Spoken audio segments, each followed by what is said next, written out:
Al voltear a ver las personas que Dios llamó en la Biblia,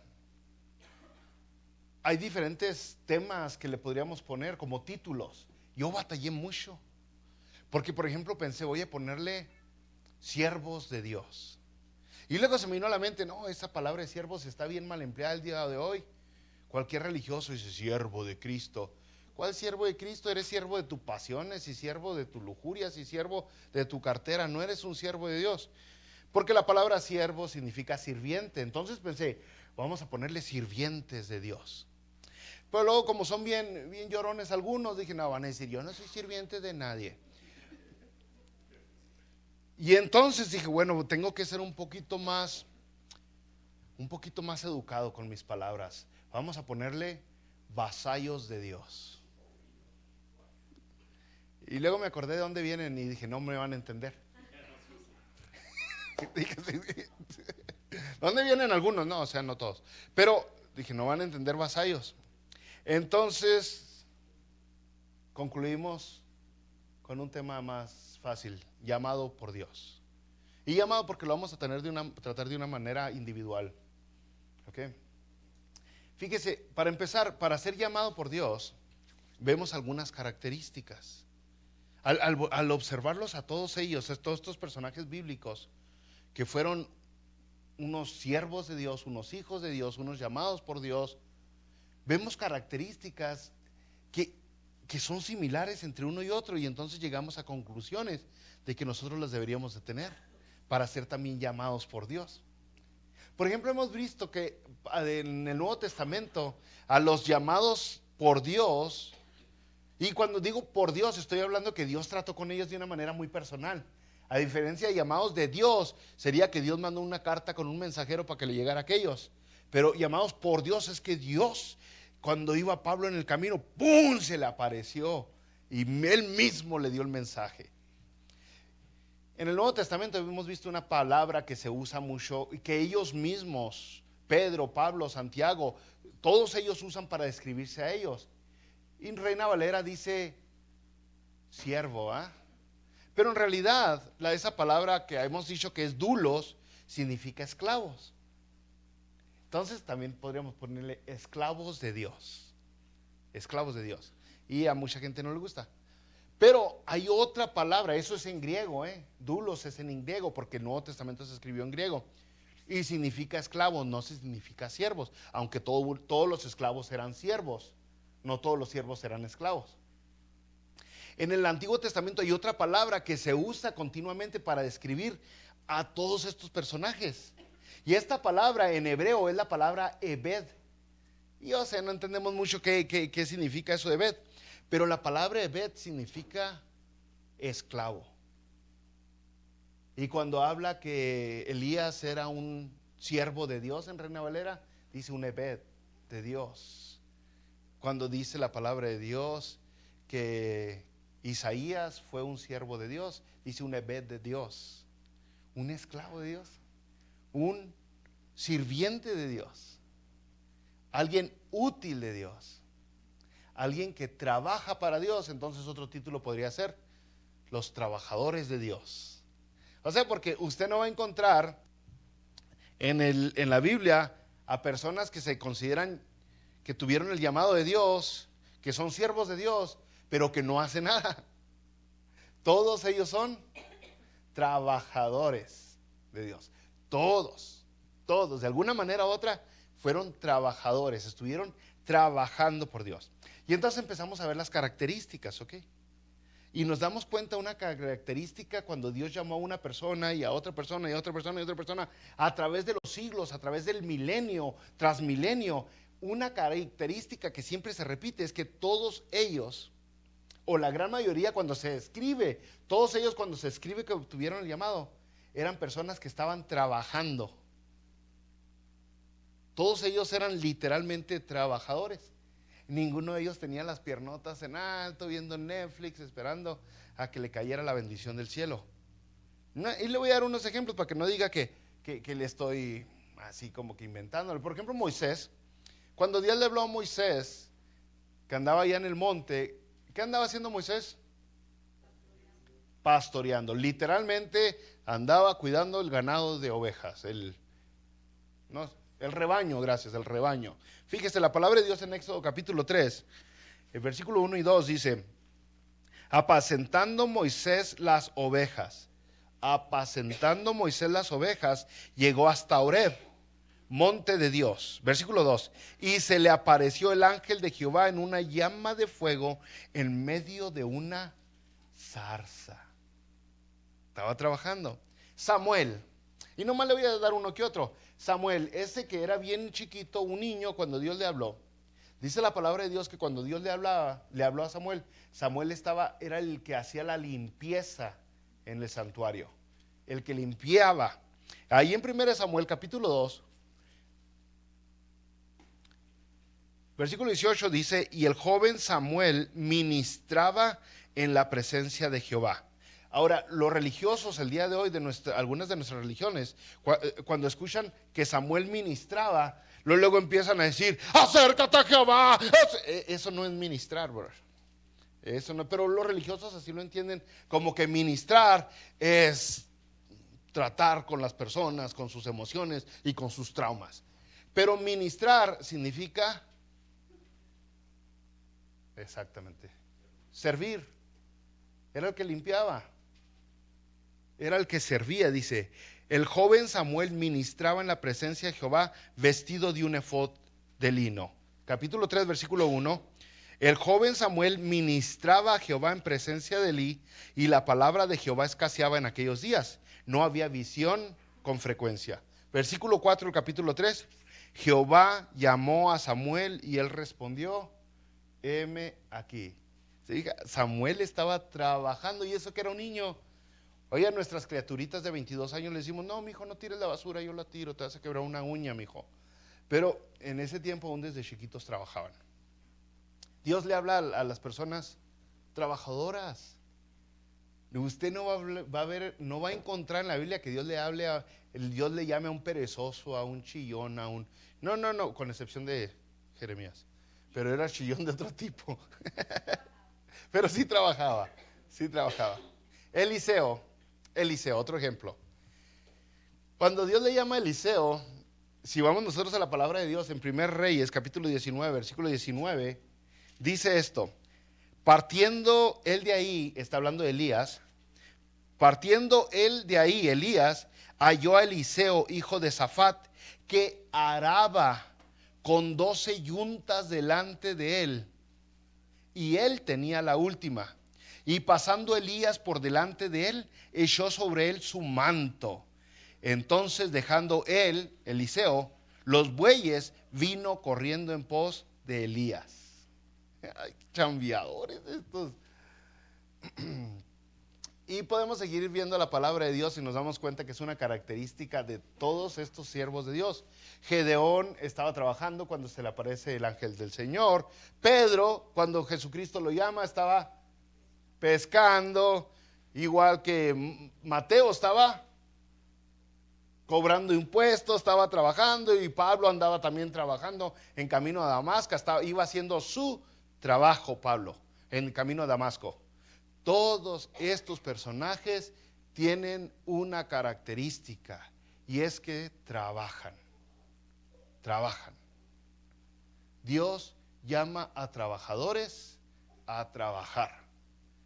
Fíjese, y es bien importante entender, aunque Dios no llama a personas lucras o capacitadas, porque Él da la educación, Él da la enseñanza, Él da el mensaje. Aún así, Dios sí llama a personas que tengan un carácter correcto. Y uno de los la característica que vemos en estos personajes son personas trabajadoras.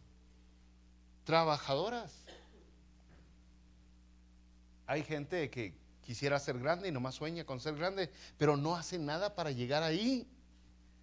Y luego se queja de la vida. Ay, yo debería de estar ya en una posición alta, pero la vida es injusta.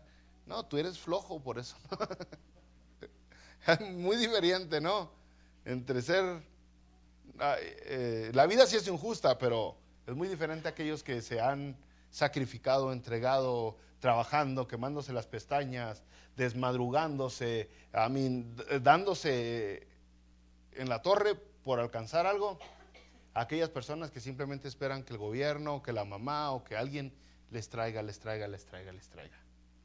¿Okay? Entonces, característica que vemos en esos llamados de Dios son trabajadores, no es gente perezosa. Ahora hay otra característica que vemos, aunque no la alcanzamos a ver muy bien, pero la Biblia sí la menciona. Dice la Biblia lo que Dios ve, pero nosotros no lo podemos ver, pero sabemos que Dios lo ve. Y entonces entendemos por qué Dios llama a las personas trabajadoras. Dice la Biblia que Dios mira el corazón de las personas. Dios mira el corazón, no el físico, no el cabellito, no las habilidades, no la inteligencia. Dios mira el corazón, lo que sea que quiera decir eso. Vamos a la palabra de Dios en 1 Samuel, capítulo 16, versículo 7. Y aquí es cuando andan buscando al rey. Pero la declaración que hace, que le dice, que nos da aquí es muy importante. Dice 1 Samuel 16, 7.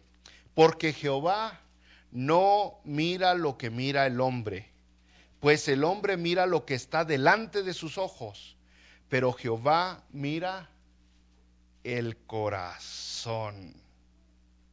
Jehová mira el corazón. Entonces entendemos ya varias cosas. Ok, Dios está mirando, o sea, al darnos cuenta que Dios está mirando el corazón, entendemos por qué en Génesis capítulo 6 dice la palabra de Dios que Noé halló gracia ante los ojos de Dios. Fíjese, Noé dice que la maldad de los hombres había desparramó mucho, pero Noé halló gracia ante los ojos de Dios. Y luego lo puso a trabajar. ¿Por cuántos años? Se lo dejo de tarea porque es la próxima clase que vamos a tener, la historia de Noé. Y si Noé hubiera tenido un corazón bien bueno, pero bien perezoso, no se hubiera aventado ese barcotote que se aventó. Ese barco no se hubiera acabado solo. El día de hoy los religiosos hubieran dicho: Señor, aparece un barco para el diluvio. Pero el barco no apareció, lo tuvo que fabricar Noé, con especificaciones dadas por Dios. El tipo de madera, el tamaño, los pisos, las ventanas, el tipo de brea que se tenía que hacer. Se necesitaba una persona con un corazón bueno, de tal manera que fuera trabajador. Te digo, Dios mira el corazón. Y es algo que la Biblia nos recalca mucho, brothers. Mucho lo recalca la palabra de Dios. Fíjese, por ejemplo, en Salmos 24, 3 al 5 dice: ¿quién subirá al monte de Jehová? ¿Y quién estará en su lugar santo? El limpio de manos y puro de corazón, el que no ha elevado su alma a cosas vanas, ni jurado con engaño. Y ahí más o menos nos damos la idea de qué quiere decir un corazón limpio. Un corazón limpio es el que no anda de transero, dice, no jurado con engaño. El día de hoy hay tranzas por todos lados, la gente ha aprendido a vivir de tranzas. A mí me sacan de onda los religiosos, porque los religiosos ven balaceras, los religiosos ven quemazones y dicen: es el fin del mundo, es el fin del mundo. Nomás cuando ven ese tipo de desastres naturales se dan cuenta que es el fin del mundo. Ve el corazón de las personas. Todo el mundo quiere robar, todo el mundo quiere mentir, todos quieren engañar, todos quieren transear, todos quieren sacar ventaja. Un corazón malo. Y le estoy hablando a todos los que no tienen un corazón de acuerdo a la voluntad de Dios. Entonces, es algo que la palabra de Dios nos advirtió. ¿Se acuerdan? No quiero adelantarme mucho, pero Jesucristo dijo: en los postreros días el amor de muchos se enfriará. Esa es la señal más grande, más que quemazones y temblores y guerras y que... Póngase a leer la Biblia, hermana, y luego póngase a vivir lo que leyó, para que su corazón esté en el lugar correcto. Dice: ¿quién podrá pues subir al monte santo? El limpio de manos y puro corazón. Y luego lo explica: el que no ha elevado su alma a cosas vanas. No andas con vanidades. ¿Se acuerda? El predicador dijo: vanidad de vanidades. Todo es vanidad. El que no anda con que pues usted sabe lo que son vanas, no le voy a encajar, ni ha jurado con engaño. Y luego nos motiva la palabra de Dios a tirarle a ese corazón limpio, a ese corazón puro, a ese corazón que Dios mira.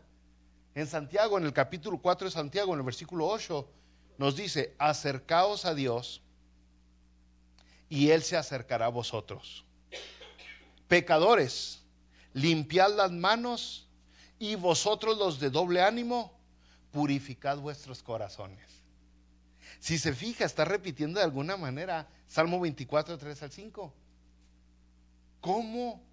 Dice, ¿quién subirá al monte de Jehová? El limpio de manos, el puro corazón. Santiago nos dice, ¿sabes cómo vas a tener las manos limpias y el corazón puro? Acercándote a Dios. Acércate a Dios y Dios se acercará a ti.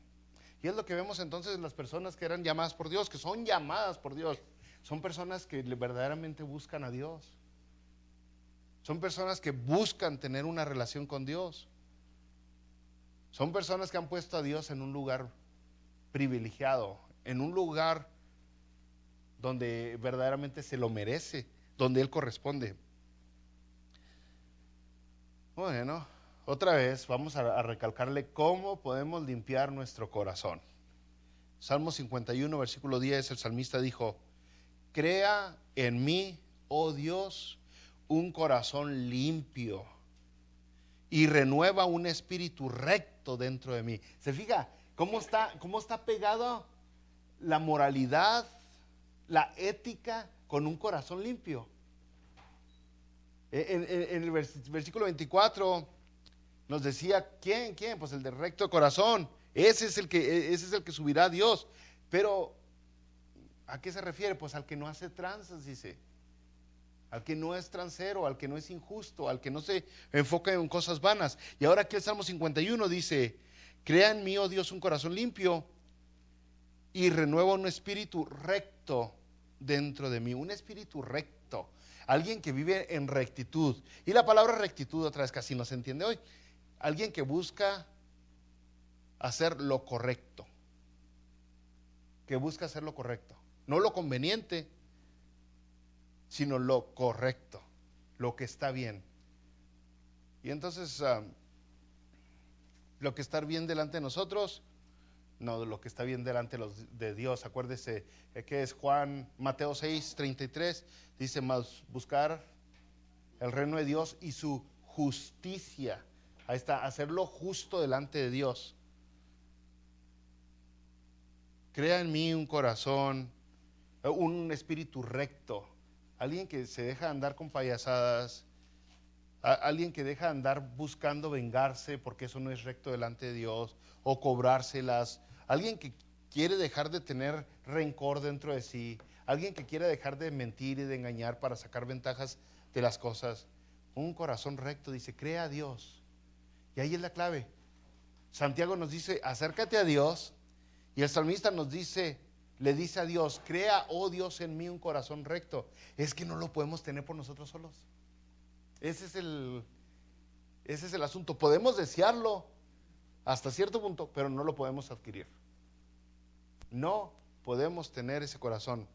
Y lo hemos intentado varias veces. ¿Cuántas veces hemos dicho, oh, ya no quiero hacer eso? Y luego lo volvemos a hacer. Oh, ya tengo que cambiar. Y luego nos damos cuenta que no hemos cambiado. Es imposible para nosotros cambiar. Solamente Dios lo puede hacer. Solo Dios lo puede hacer. Crear un corazón recto dentro de nosotros. Y esa fue la promesa que le dio Dios al profeta Ezequiel para que le diera al pueblo de Israel y luego la heredáramos nosotros.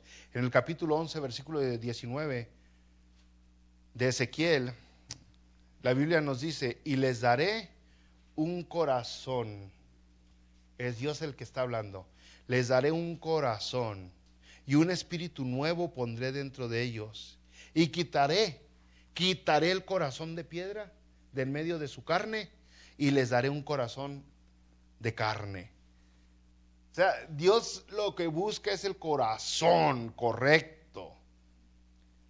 Lo que nos mueve, lo que nos empuja, lo que nos apasiona, lo que nos motiva, lo que nos da las ganas de vivir y de actuar y de hacer y de comportarnos. que sea limpio, que sea puro, que sea recto. Pero Dios dice, no pueden solos, pueden desearlo, pero no pueden obtenerlo. Y entonces dice, yo les voy a dar ese corazón que ustedes necesitan.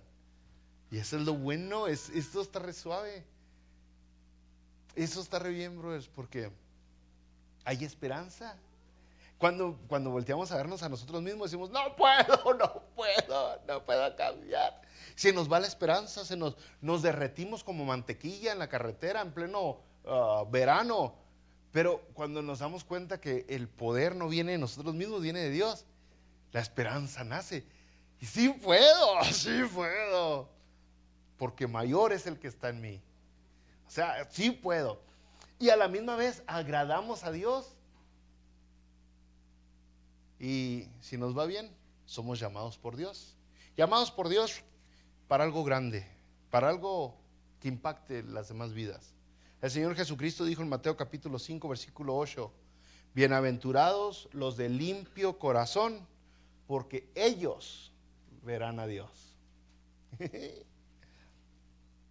Entonces ya de tener un corazón limpio, que es lo que Dios mira el corazón de nosotros. No nomás nos da una chamba aquí en la tierra, no nomás nos da trabajo, no nomás nos da un propósito, pero nos da una meta. Nos da una meta y la meta es el cielo, la eternidad, la vida eterna. O sea, la meta es la vida con todos sus sabores, con todos sus colores, con todas sus delicias. Allá en la palabra de Dios hay un versículo que dice, es más, se los voy a dejar de tarea. Les voy a dar nomás una porción porque lo hicieron canción y antes en las iglesias cuando yo estaba joven, que no hace mucho, lo cantaba mucho. Y dice, y Él te concederá los deseos de tu corazón. Es un versículo en la Biblia. Dice, Él te concederá, está hablando Dios te concederá los deseos de tu corazón. Así que chido, ¿quién no quiere eso? Sí, nomás que hay un prerequisito. Antes de llegar a esa parte hay un prerequisito. ¿Quién se acuerda de ese prerequisito? Deleítate a sí mismo en Jehová y Él concederá los deseos de tu corazón. Entonces, ¿qué quiere decir? Si me estoy deleitando en Jehová, mi corazón ya no va a ser el corazón corrupto, el corazón de venganza o de tranza. Si me estoy deleitando en Dios, mi corazón va a tener otros deseos, unos deseos buenos, chidos, buena onda. Y dice, y Dios te va a conceder tus deseos. Y entonces usted puede ver la culminación de esa promesa en la vida eterna. En la vida eterna. No sé, a mí me gusta imaginarme el más allá, pero no como la gente lo hace, ¿no? O como las películas lo hacen. Por ejemplo, la gente le gusta ver el más allá. Por lo general, estoy generalizando. Los religiosos dibujan al cielo con nubes y con unas puertas de oro y San Pedro ahí en la entrada. Marco, a ver, déjame te checo tu nombre. Y luego, los más religiosos les gusta imaginarse el cielo como que siempre estamos parados cantando Kumbaya o algo parecido. Siempre estamos cantando por siglos y siglos y siglos cantando. Pero yo cuando leo la palabra de Dios, el cielo es mucho más que eso. ¿Se acuerda? Todos los que han visto el cielo no lo han podido escribir. Que vamos a llegar a esa parte cuando lleguemos a varios personajes que han visto el cielo. No lo han podido escribir. O sea, empiezan a sacar que ruedas y que querubines con un montón de ángeles, de alas, y otro calles de oro, mar de cristal. Está tan asombroso que no lo pueden describir. La Biblia dice cosas que jamás han subido a tu mente, que jamás han llegado al corazón del hombre, son las que Dios tiene preparadas para ti. Cosas asombrosas. Entonces a mí me gusta imaginarme el cielo más fácil. Yo volteo a ver así con los ojitos cerrados y me imagino como el huerto del Edén en su perfección, en su apogeo. El huerto del Edén en su apogeo. ¿Cómo sería? que el león no me quiera morder las corvas. ¿Sí me entiende? La tierra dando fruto, la temperatura, el clima perfecto, sin espinas, sin sequías, sin escasez. Y cuando usted lee tanto Génesis como Apocalipsis, se da cuenta que Dios así, algo así parecido promete, ¿no? Es más, cuando usted lee Génesis y Apocalipsis, se da cuenta que en ambos, tanto en la Nueva Jerusalén como en el huerto del Edén, está un árbol en particular. Ambos tienen un arbolito ahí, que da 12 frutos. El asunto es de que eso vamos a obtener nosotros si tenemos un corazón puro, un corazón limpio. Es mucho más. Es mucho más de lo que podemos imaginarnos. Un corazón limpio nos da recompensas. Y otra vez, a lo mejor lo que les falta a unas personas el día de hoy es que su vida tenga significado. Una vida verdaderamente con propósito. Y cuando hablo de una vida con verdadero significado, no me estoy refiriendo a que, pues mi propósito es tener una casota y un carrote. No, una vida donde usted es de las personas más felices que existen. No porque tiene casota o carrote, sino porque sabe, porque reconoce que usted está en el camino correcto, en el lugar correcto, en el tiempo correcto, porque Dios así lo decidió. Y usted se siente satisfecho con eso, se siente contento con eso. Y sabe que su vida está sirviendo para un bien mayor, para algo más grande que nosotros mismos. En otras ocasiones hemos hablado que de las mejores maneras que existen para quitar la depresión, la tristeza, la agonía, el sufrimiento y el dolor, lo mejor que existe para eso es servir. Servir. Sirve. ¿Andas triste? ¿Qué te parece si vas a un orfanatorio y les ayudas a darles comida? O allá donde están los homeless, los vagabundos, y les sirves alimento. O donde están unos de ancianos y les sirve. Y si no tienes tanto tiempo, pues ven cuando menos aquí a la iglesia, corta hierba, limpia un poquito, o visita a alguno de los ancianos de la iglesia y ayúdales tantitos en su... Sirve y le vas a hallar significado a tu vida. Se te va a ir la depre. Se va. Cuando uno es útil, le haya significado a la vida. Entonces podemos darnos cuenta, todo se conecta, porque Dios busca trabajadores que tengan el corazón correcto, porque esas son las personas que sirven, y cuando sirves tu vida tiene significado. Mucho más que quererte enriquecer y querer cosas para mí, es vivir para los demás. Y es algo que vemos que hicieron cada una de las personas que fueron llamados por Dios. Vivieron para los demás. Se entregaron para las demás personas. Al entregarse a Dios, acabaron entregándose para las demás personas. Bueno, le seguimos, ¿no? Vamos a aclarar algunas cositas, bros, porque se me pueden ir ustedes con malas ideas si no queremos eso. No tomo porque está muy caliente. Sí, agüita sí. No le hace, prefiero helada que caliente. Mire, entran los sentimientos, siempre esos sentimientos, ¿no? Yo hablo de sentimientos porque, aunque usted no cree, yo sí tengo sentimientos. Una persona me decía mucho que yo no tenía sentimientos, pero sí tengo. Nada más que los sé esconder. Los sé esconder porque me han lastimado mucho. Estoy traumado. Pero, bro, cuando obtenemos el llamado de Dios, nos damos cuenta que hay sentimientos encontrados. Cuando una persona tiene el llamado de Dios, no es ni uno ni otro, no es como que lo deseaba y lo anhelaba y lo buscaba y Dios me dio el llamado que yo tanto quería. Muchos de ellos no deseaban el llamado. Y cuando Dios les dio el llamado, no lo querían y buscaron excusarse para no hacerle caso al llamado. Pero por otro lado, sí querían ayudar a la gente, sí querían ser parte de este plan maravilloso que Dios tenía, pero no querían el llamado, no querían el trabajo, la responsabilidad, el compromiso. el peso que viene con el llamado. Entonces tenían sentimientos encontrados. Ejemplos otra vez, vamos a ejemplos, es día de ejemplos. Éxodo, ¿a quién tenemos ahí? Moisés. En el capítulo 4, Dios le da el llamado, versículo 10. Entonces dijo Moisés a Jehová, ya le dio el llamado, y dice, entonces dijo Moisés a Jehová, ay Señor, nunca he sido hombre de fácil palabra, ni antes ni desde que tú hablas a tu siervo, porque soy tardo en el habla y torpe de lengua.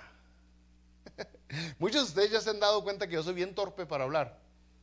Y no fue excusa delante de Dios. Pero se fija, Moisés dice, no la armo, busca otro. Yo no califico. Buscó justificarse. No estaba muy entusiasmado Moisés con que sí. Aún, si usted conoce un poquito de la vida de Moisés, Moisés quiso ayudar a su pueblo, pero no quería este llamado. Otro ejemplo, tenemos a el llorón, a Jeremías. En el capítulo 1 de Jeremías, versículo 6, cuando Dios le da el llamado a Jeremías, dice, y yo dije, Señor Jehová, he aquí, no sé hablar, porque soy niño. Cálmate, pollito, toda hueles a leche. ¿Se fijó? Jeremías digo, yo no puedo hablar. Me recuerda a 2, 3 de ustedes cuando los he invitado a pasar aquí a compartir el mensaje. Es la primera que me dice, yo no puedo hablar allá, pastor. Yo no sé.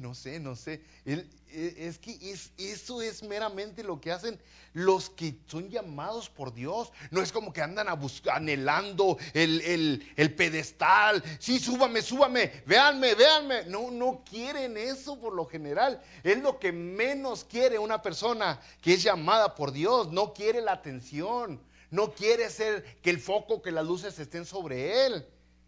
Hay sentimientos encontrados. Entonces nosotros podríamos creer, todos los llamados de Dios desean, anhelan eso. No es cierto. Más bien le sacamos. Muchos, no todos, pero muchos quisiéramos mejor ayudarle a un pastor. Se lo digo por experiencia. Es más fácil ayudarle a un pastor. Es más, a veces yo quisiera controlar la mente de ustedes dos, tres de ustedes, y que digan lo que yo quiero que digan. Porque no lo puedo decir porque soy pastor. A veces quiero controlar la mente a alguien y dígale a esta persona que deje de estar de chillona, que deje de estar de quejona, porque si le digo yo se agüita y se va a la iglesia. Porque a veces uno como pastor se tiene que tener mucho, ¿no? Pero como miembros.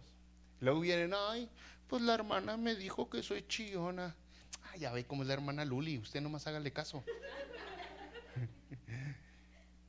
Pero es que, créame, es más fácil ser escudero que ser el que va enfrente. Es menos responsabilidad, es menos compromiso. Pero también, por otro lado, es muy gratificante. Es muy gratificante ser un llamado por Dios, un llamado de Dios. Es muy gratificante. Y después de que uno se le escapa el susto, quiere más. ¿Se acuerda que eso pasó con Moisés? Llega un momento que le dice Moisés a Dios, quiero conocerte más. Ay. Sigamos, porque luego nos hacemos. ¿Se acuerda de Jonás? Otro ejemplo de esas emociones. Jonás quería ayudar, Jonás quería servir, nomás que no quería servir donde Dios quería que sirviera. Sentimientos encontrados. Sí quiero ayudarte, Dios, pero yo elijo la plaza. Así es el llamado, brother. Muchas veces a uno no le gusta. No creo, yo 2, 3 veces busqué pastor para Santa Fe, pero no sé por qué nadie quiso. Pero es que Dios es el que elige el lugar, no uno. En el seminario hace muchos años atrás tenía un profesor, un doctor Schultz, algo así se llamaba, y él que decía que él quería ser misionero, siempre me decían en el seminario. Y me estoy intentando acordar la ciudad que siempre mencionó porque por muchos años no se me olvidó. El caso es de que él quería ser misionero y andaba constantemente buscando alguna organización misionera para que lo mandara de misionero a un pueblito, una ciudadcita en Italia. Y se me escapó el nombre de esa. Y yo me puse a buscar. Que sí, a mí también. Yo empecé a orar, Dios, mándame a Hawái de misionero. Oiga, las oportunidades no las tiene que buscar uno. Yo sé que en el mundo secular le van a decir, tienes que buscar las oportunidades. Y eso es diferente para el mundo secular. En el mundo secular usted tiene que pisar cabezas para subir en la compañía y dar cuchilladas por la espalda y traerle café al jefe. Ese es el mundo secular, tristemente, corrupto. Pero en el camino de Dios usted no tiene que, usted nomás déjese llevar por la corriente de Dios. Y Dios le abre puertas, Dios le cierra puertas, Dios le da oportunidades, Dios le dice dónde tiene que estar. Y no siempre le va a gustar. Porque el llamado, brothers, no siempre es fácil. No siempre es fácil.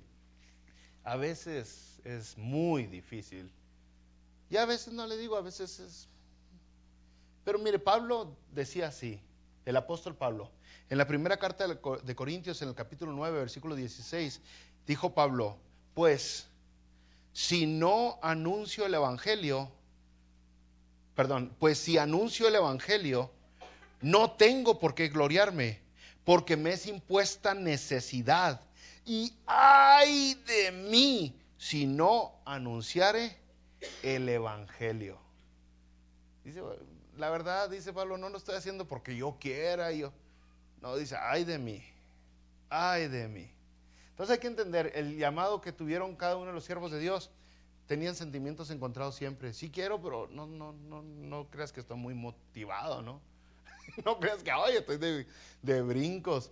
Pues por eso que vemos 2, 3 de ellos que cayeron como tristezones.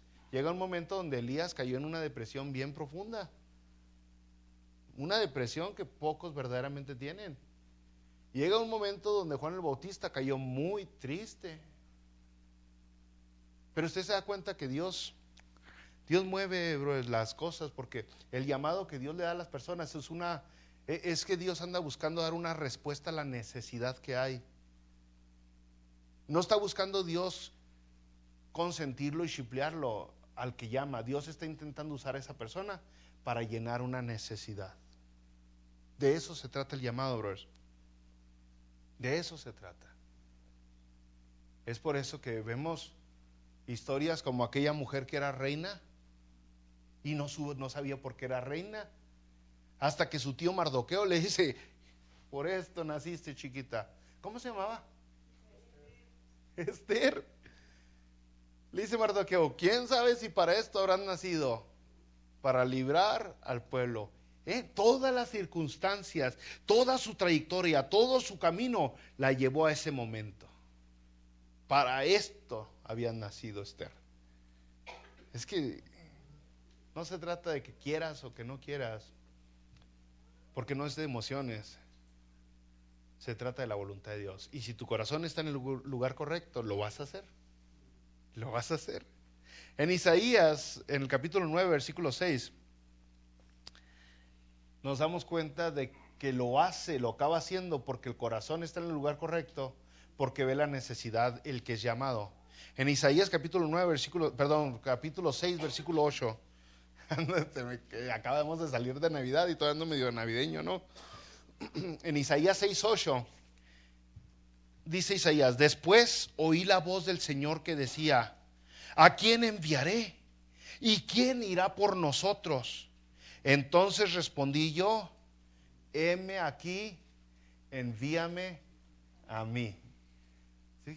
O sea, si tiene el corazón en el lugar correcto, aunque no quiera hacerlo, acaba haciendo, porque ve la necesidad y porque usted se ve como la solución, el medio, el canal de bendición que Dios va a usar para bendecir a otras personas. Es lo mismo que sucedió cuando Samuel era un niño chiquito. Escuchó la voz de Dios que le hablaba ahí en los primeros capítulos de Samuel. Y Samuel, ¿qué le dijo? Heme aquí, aquí estoy. Aquí estoy. El que tiene el corazón como debería de tenerlo, responde al llamado de Dios. Responde a la voz de Dios. Entonces es algo que vemos Mucho, pero en realidad, brothers, no hay una regla de oro con eso de los sentimientos y emociones, que yo siempre quería ser pastor. No, yo no le quiero dar mi experiencia personal, ¿cómo se llama eso? Mi testimonio, no le quiero dar mi testimonio. Pero desde morrito, aquí está un testigo de Cristo. Desde chavito decían que yo iba a ser pastor y yo les sacaba el ruido del chicharrón, yo no quería ser. ¿Cómo me decían en el barrio? Ministro, me decían. Y yo era un morrito de 6, 7 años y ya me decían ministro. Y reverendo, yo les decía, reverenda tu... o sea, no era que, ay, sí, yo sí quiero ser. Pero siente una carga por la gente. Siente una carga, uno dice, yo quiero hacer algo. Y sí, dice Dios, vas a hacer lo que te estoy diciendo. Vas a hacer lo que te digo. Entonces, no hay una regla de oro en cómo se va a sentir cuando reciba el llamado, cómo se sintieron todos, pero sí todos acaban respondiendo al llamado de Dios. El llamado, otra vez, no siempre es fácil, brothers, ni siempre es deseado, ni es fácil ni deseado para todos. Que muchas veces uno dice, no lo quiero, pero aquí está esta oportunidad, aquí está esta necesidad, es el llamado que Dios me está dando. Porque el día de hoy, a diferencia del tiempo de los profetas y de los apóstoles, pues la verdad es muy poco probable que Dios se le aparezca en camino a Albuquerque, o que Dios se le aparezca en un sueño cuando agarró de almohada una piedra. Pero Dios se le va a aparecer, Dios le está hablando en la Biblia, Dios le está guiando con su Espíritu Santo el día de hoy, y Dios le va a guiar con las oportunidades en medio de las circunstancias. Eso es lo que Dios. Y va a poder decir usted con una interpretación buena, Dios me habló. Y si alguien le dice, ¿cómo? A mí nunca me ha hablado Dios. Bueno, Dios me habló con las circunstancias, con la necesidad, en la situación en la que estaba. Esa es la manera que Dios me habló, porque Dios maneja todo lo que sucede alrededor. Todo, Dios está en control de todo. Y había esta necesidad y yo la busqué. Yo la llené. Porque el llamado te mueve. Te mueve. El llamado, no te puedes quedar a gusto. El llamado te reta. El llamado no es, que qué fácil. No, es un reto. Es un reto. Las que se han subido a cantar, se me acaba de fugar la hermana, pero las que se acaban de subido a cantar, no es cualquier cosa cantar aquí arriba. Es un reto, es una dificultad. ¿Verdad, hermana? Usted también nos ayudó a cantar hace poquito. No, hombre, acá le sudan a uno las puntitas de los dedos y dice uno, hermanos, ¿cómo están? Es un reto. Ahora predicar, los que han predicado, ¿vieron el quebradero de palabras de Talí hace 15 días? Porque si usted se va a esperar a que esté calificado, a que tenga el estudio suficiente, a que usted se sienta ya como que más seguro, pero nunca va a suceder. Siempre es un reto, y aun cuando ya tiene años de experiencia, sigue siendo un reto verdadero cumplir con el llamado de Dios. Siempre, nunca va a ser fácil, nunca va a ser regalado, pues, así como que digan, échenme otra. Gracias. Y es importante entender, usted sí es especial. Y se lo voy a poner fácil, no es nomás especial que porque tiene la huella digital diferente a todos o porque la niña de sus ojos es diferente a todas las demás. Es especial en una manera todavía más profunda. Usted es especial porque es diferente a los demás en sus emociones, en sus sentimientos, en sus habilidades y aún más allá en su corazón. Nadie tiene el corazón que usted tiene. Su corazón es único. Nadie piensa igualito que usted. No va a encontrar una sola persona que piensa igualito que usted. Y si usted anda buscando pareja y se encuentra alguien que piensa igualito que usted, córrale de ese vato. Húyale porque le está mintiendo. Nomás quiere otra cosa. El caso es de que tienen que cuidarse porque usted es único o única. Y una manera fácil de entenderlo es por sus experiencias, lo que ha pasado en la vida. Lo han hecho diferente. No hay otra persona que ha pasado todo lo que usted ha pasado en la vida. Y otra vez, como les dije ahorita, las experiencias que usted ha pasado son las que Dios va a ayudar para que usted ayude a otras personas. Eso es lo que lo va a llevar a fortalecer a alguien más. O sea, las experiencias te llevan a tu propósito aquí en la tierra. Las experiencias que tienes, que has tenido y que vas a tener. Porque esas experiencias son las que Dios va a usar para que tú seas uno del grupo de los que son llamados por Dios.